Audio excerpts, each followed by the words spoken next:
पहले आप इनकी वीडियो देखो यार। हर माल 10 रुपए में कौन सी माल है वो बता दो। इस वीडियो में साफ नजर आ रहा है कि पीछे एक लड़की है और उसी लड़की को देख के बोला जा रहा है कि 10 रुपए का माल कहाँ है। एक यार बॉलीवुड वालों ने ना माल का मतलब कुछ और ही निकाल दिया है। यहाँ पर माल का मतलब सीधी सी बात है, गुड्स, वस्तुएं हैं।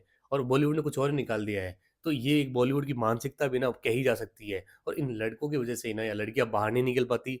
इन लड़कों की वजह से उनके माँ बाप हैं इन लड़कियों को बाहर नहीं भेज पाते पढ़ाई लिखाई के लिए। और इन लड़कों की वजह से ना हम ये कहते हैं कि लड़कियां बाहर निकलती है जब उनको सेफ नहीं है, रात में भी सेफ नहीं है, और यहाँ तक अब तो दिन में भी सेफ नहीं है, या दिन दहाड़े भी ये चीजें होती आ रही हैं। इन जैसे लोग ही ना, इन जैसे लड़के ही ना आगे जाके बलात्कार, रेप जैसी घटनाओं को अंजाम देते हैं। हमारा देश भले ही जीडीपी में आगे हो, हमारा भले ही देश है ना इकोनॉमिक रूप से कितनी भी रैंक लिया, जर्मनी से आगे निकल जाए, लेकिन इस तरीके की घटनाएं होगी ना तो भारत देश बहुत ही शर्मिंदा होगा। अब आप देख लीजिए कि यार बीते सालों में, बीते महीनों में ना फॉरेनर जो आते हैं हमारे कंट्रीज में, तो हमारे कंट्री में ना उनके साथ भी ना मोलेस्टेशन होते हैं, उनके साथ भी छेड़छाड़ होती है, उनके साथ तो छेड़छाड़ छोड़ो, बलात्कार भी होते हैं। तो ये जो मैसेज है ना बाहर जाता है, इंडिया की छवि खराब होती ही है। और ऊपर से इन जैसे लोग हमारे देश में, हमारी जो बहन बेटियों को ना इस तरीके से छेड़छाड़ करते हैं ना, भले ही उस लड़की को फर्क नहीं पड़ रहा हो, लेकिन वो लड़की डर जरूर रही है। इन जैसे लोग ना सार्वजनिक रूप से इस तरीके से मुझे छेड़छाड़ कर सकते हैं ना, तो आप सोचो कि यार अकेले में ये क्या कुछ नहीं कर सकते। मानता हूँ मोदी जी ने फ्री ट्रेड एग्रीमेंट, डिफेंस के क्षेत्र में समझौते बहुत अच्छे किए हैं,